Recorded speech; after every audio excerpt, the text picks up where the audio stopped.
il ait fait tout et qu'il fasse pas tes besoins avant cette fila. Faut qu'il, en gros, arrange tout pour qu'il ait fait cette fila avant qu'il te serve. Ok? Vecholze ou midat rassidout. Mais qu'est-ce qui termine le Mishnah Berurah? Il dit tout ça, c'est quand même midat rassidout, ça veut dire que ça vaut mieux. Aval Medina, en la akpid. Mais il termine le Mishnah Berurah, il te dit, mais concrètement, il n'y a pas besoin non plus de trop être makpid là-dessus. Trop pointilleux. Et qu'est-ce qui conclut alors de là, le Chashuk Kechemed, par rapport à l'histoire du Rav Salant, qui te disait que il valait mieux que tu te concentres, que tu fasses ton travail comme tu es concentré sur cette fille-là. Venir chez Gam Khalvan ou Begeder Mesharet chez la Tibour. Il veut déduire que. Pourquoi est-ce que le Mishnah Berurah termine en disant tu ne dois pas être trop pointilleux là-dessus? C'est parce que, en réalité, la personne qui sert une collectivité, elle a une responsabilité tellement, entre guillemets, importante que les lois, certaines lois ne sont pas applicables pour elle. C'est vrai qu'il vaut mieux. C'est vrai que c'est même assourd de faire ses besoins avant la tfila et de faire passer soit avant Hachem. C'est sûr que c'est assourd. Mais pour une personne qui sert des gens, qui a des dizaines de personnes à son crochet, bon, ok, c'est pas parce qu'elle veut se faire passer avant les autres, avant Hachem, c'est parce que voilà, elle a plein de gens à gérer et tout ça. C'est pour ça que le Mishnah Berurah il termine en disant bon, maintenant ne te casse pas trop la tête, lui c'est un serviteur, même s'il est juif, c'est pas grave s'il te sert avant de faire cette fille-là. Bah là c'est un peu pareil, il te dit. Toi, comme celui qui prend le lait, le fermier, eh ben tu es au service de la collectivité. Alors pour toi aussi, au niveau de la halakha, on est peut-être un petit peu moins regardant quand tu fais tes besoins avant la tfila. Ok? Ok. Pour dire ça, c'était bon déjà, troisième chidouche. Le premier chidouchim qu'on a vu, c'est que les brachot, ça rentre pas en ligne de compte. Quand c'est une mitzvah, c'est différent. Et là, on te dit aussi que il y a certains cas où, dans ce cas bien précis, il précise bien. Donc, c'était quelqu'un au service de la communauté, que les gens avaient besoin de lui. Euh, dans certains cas, il vaut peut-être mieux faire la tfila avant. Faire la tfila après avoir fait son travail. Et on a vu aussi que quand tu fais au passage d'une chose permise, et ben tu le fais pour toi aussi, ce serait permis. Par exemple, tu veux faire une machine, je sais pas, pour tes enfants, je sais pas, non, enfin, il y a les abyssales, donc tu veux lui faire une machine très rapidement avant la pila, et tu veux mettre tes affaires à toi, ben tu pourrais dans ce cas-là. C'est que, voilà, dans un cas où ce serait permis. Bon, il faudrait réfléchir à un cas où ce serait permis. Ok? Alors, maintenant, il reste un point à voir.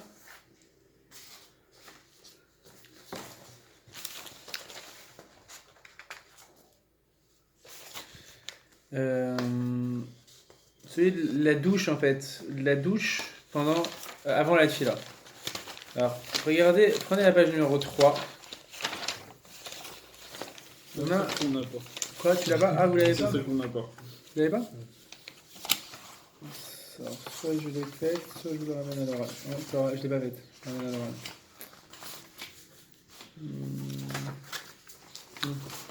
Pas grave, je la ramène à l'oral.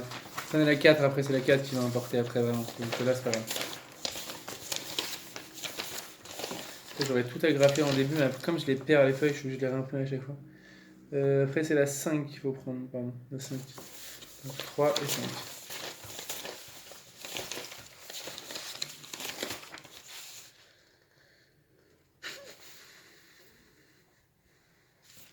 Non, désolé. Ça doit être... ça doit être...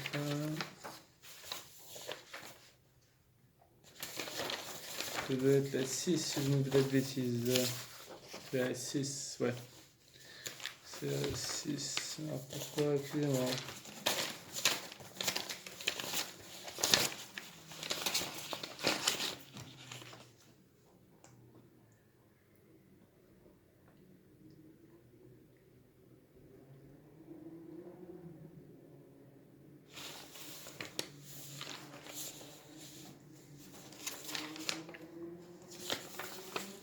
Ouais, prenez la 5 et la 6, voilà. Prenez la 5 et la 6, excusez-moi.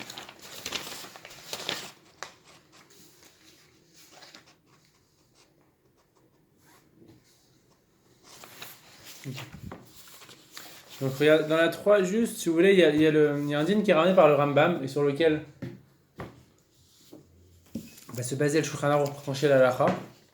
Le Rambam il dit comme ça, je vous lis, il dit Mutar les istaper, velekanes et mechat, samour les shacharit. Alors, en préambule, je vous dis, il y a un interdit, vous savez, avant le temps de mincha, quand on est rentré dans le temps de mincha, de se couper les cheveux. Pourquoi? Khamid a été gozrim, de peur que ça mette trop de temps et qu'on rate mincha. De peur, par exemple, que le coiffeur il casse les ciseaux et il va en chercher d'autres et il les trouve pas. Non. Il y a des hymnes comme ça où on te dit, par exemple, si tu dois faire ton kriyat shema avant manger, de peur que tu manges, tu t'endors, mais après il va t'arrêter le schéma, tout ça. Alors là-dessus, la question elle est, est-ce que je peux prendre ma douche avant la tefila? Pourquoi la question? Parce qu'il y a un interdit dans la Gemara de prendre sa douche ou de prendre son bain avant mincha. Pourquoi? De peur justement qu'on prenne la douche, on se la kiffe, on met trop de temps et on rate mincha. Alors, est-ce que avant la tefila serait valable? Le Ramam il te dit non. Moutar les istaper velekanes les mirchat samour les shacharit. On aurait le droit, il te dit, de prendre sa douche ou de se couper les cheveux avant shacharit. C'est quoi avant shacharit? On va voir ça tout de suite. C'est avant le temps de shacharit, c'est-à-dire avant le lever du soleil. Donc c'est très très tôt. Mais une fois que le lever du soleil s'est levé, on n'aurait plus le droit a priori. On va voir pourquoi. מפני שלא גזרו אלא סמוך למנחה, שהוא דבר המצוי, שרוב העם נכנסים ביום אבל בשחר, דבר שאינו מצוי ולא גזרו בו. Il te disait, tout ce qu'on a interdit, c'est de se couper les cheveux, de prendre la douche avant mincha. Pourquoi? Parce que la plupart des gens, apparemment à l'époque c'était comme ça, ils allaient dans les bains ou se couper les cheveux pendant la période à peu près de mincha. Donc les khamim, comme ils voyaient que très souvent les gens, ils allaient se couper les cheveux, prendre leur bain et ils rataient mincha, alors ils ont interdit l'approche juste avant mincha. Hein, pour Shacharit, on n'a jamais, les Khamim n'ont jamais mis cette interdiction. On serait permis avant le lever du soleil. Là-dessus, regardez, le Shulchan Aruch, il est posé comme ça. Vous pouvez prendre la page 5. Non, ça ne servira à rien, parce que de toute façon, c'est dit de regarder dans la 5, dans le petit Zayin ici, dans le Mishnah Bora. Donc Shulchan Aruch, il est posé comme le Ramam, il te dit qu'on peut justement se couper les cheveux avant Mincha, parce que, avant Shacharit. Donc dans les Istaper, il dit Davka Samur el Shacharit. Il dit précisément avant Shacharit. D'ayenu Kodem Shealot Amud al-Shachar. Avant que le soleil soit levé. Aval Mishala Amud al-Shachar, Gamze Asur. Une fois que le soleil s'est levé, on n'a plus le droit. Ok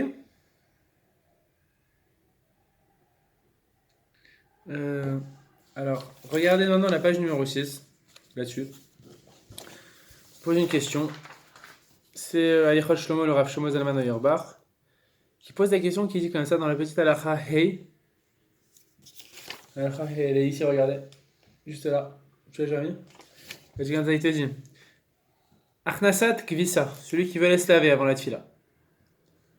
Un machloket Gvar les Sougé. Il te dit il y a une machloket là-dessus. Les tormer. Non, pardon, c'est pas ça. Non, halakha Chet, pardon. Là, vous avez une Chet. Tout en bas, là où il y a la petite. En bas, Chet.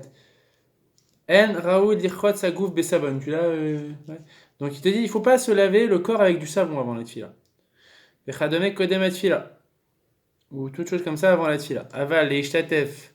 Bemaïm Bilvad et Char des moutards. Et par contre, de se rincer avec de l'eau, ce serait moutard. Voilà. Ce qui m'intéresse.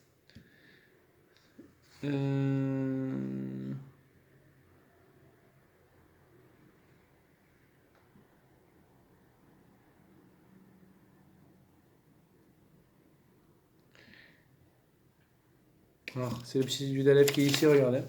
C'est ça qui nous intéresse. Ici le Yudalef. Regardez, tu l'as.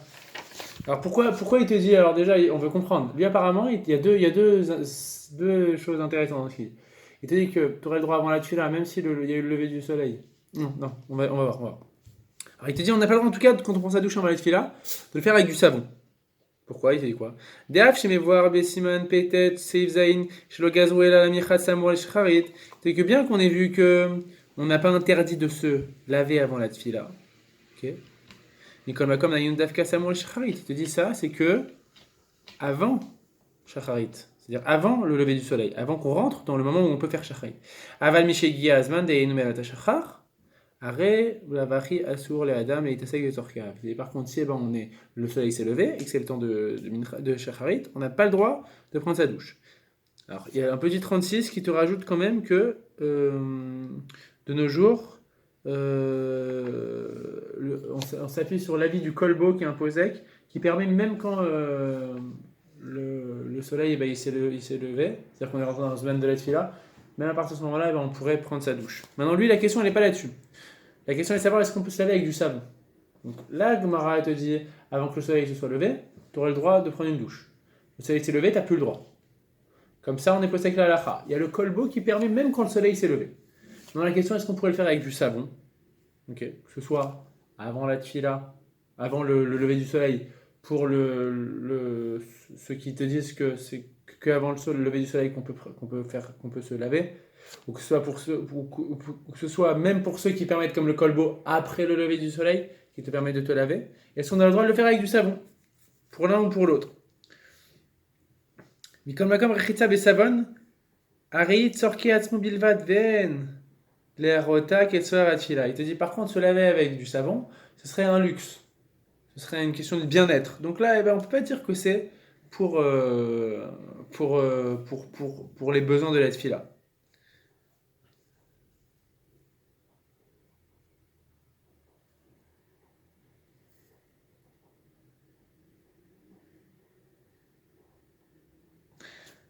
Après, il te dit ça, il te dit en plus de ça, il te dit que toute la raison pour laquelle on a permis de prendre sa douche avant la tfila le matin, c'est parce qu'on te dit qu'on n'a pas min xera, un décret, le même qu'on fait avant mincha de ne pas prendre sa douche, sur la tfila du matin. Pourquoi? Parce que c'est pas habituel qu'on fasse sa douche avant la tfila du matin, contrairement à mincha, où à l'époque ils prenaient des douches et des bains l'après-midi. Et par contre, si là tu commences à permettre au type de se mettre du savon, tout ça, là c'est sûr qu'il va prendre du temps, parce qu'il va prendre son bain et tout, et là il n'y a plus de raison de ne pas décréter là-dessus. Donc en résumé, il ressortirait quand même que, d'après ce que te dit le Rav Shlomo Zalman Auerbach, c'est pas évident qu'on puisse prendre prendre sa douche avant la tfila, à partir du moment où le soleil s'est levé, qu'on est rentré, parce que nous ça ne nous intéresse pas avant le lever du soleil, à 5h du matin, personne ne prend sa douche. Selon le kolbo, on pourrait prendre sa douche après même le lever du soleil.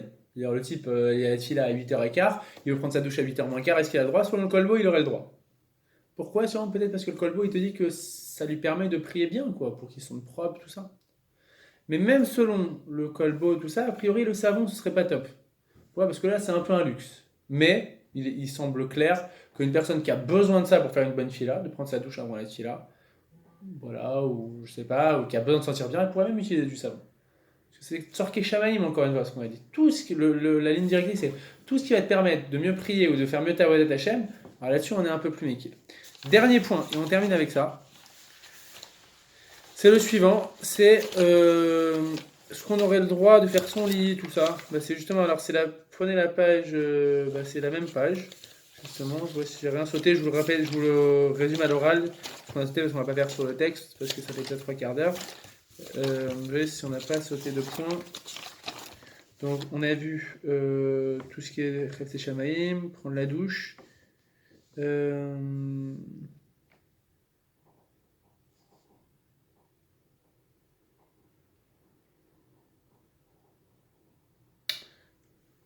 a vu là faire son footing.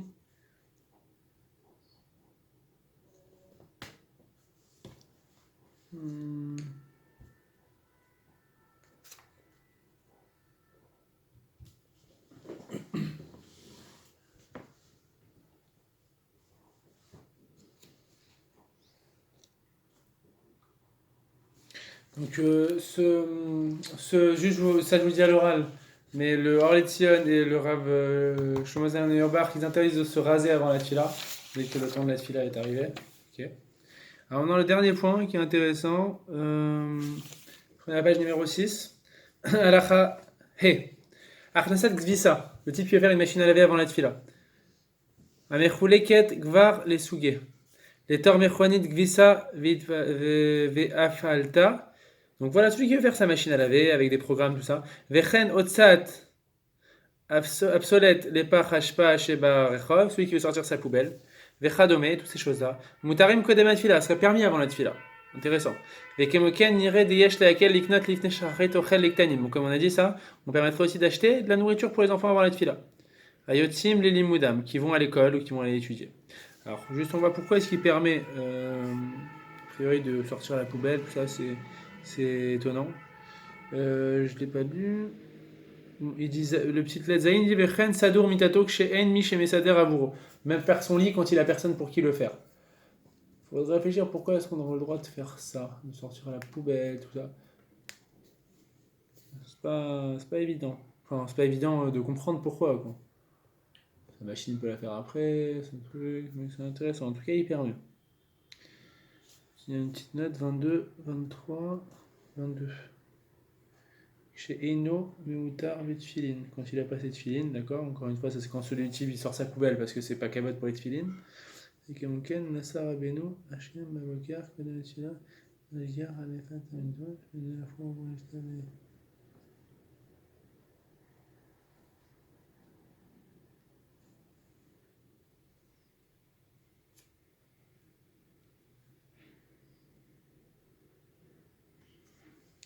Non, il ramène pas vraiment la raison pour laquelle. Il ramène pas la raison, mais bon, c'est étonnant parce qu'a priori, vraiment, c'est vraiment les besoins basiques avant la tila. Bon, à méditer. Ok, Khadak, messieurs. Bon, la semaine prochaine, on va commencer, je pense, sur l'interdit de manger avant la tila. Il y aura peut-être encore un autre texte à voir là-dessus. Peut-être on va terminer là-dessus sur les besoins. Il y a un texte ou deux à faire avant là-dessus pour pas bâcler. Et après, ben, on continuera sur. Je pense qu'il doit rester sur ce thème encore un ou deux cours, voilà, sur tout ça. Khadak.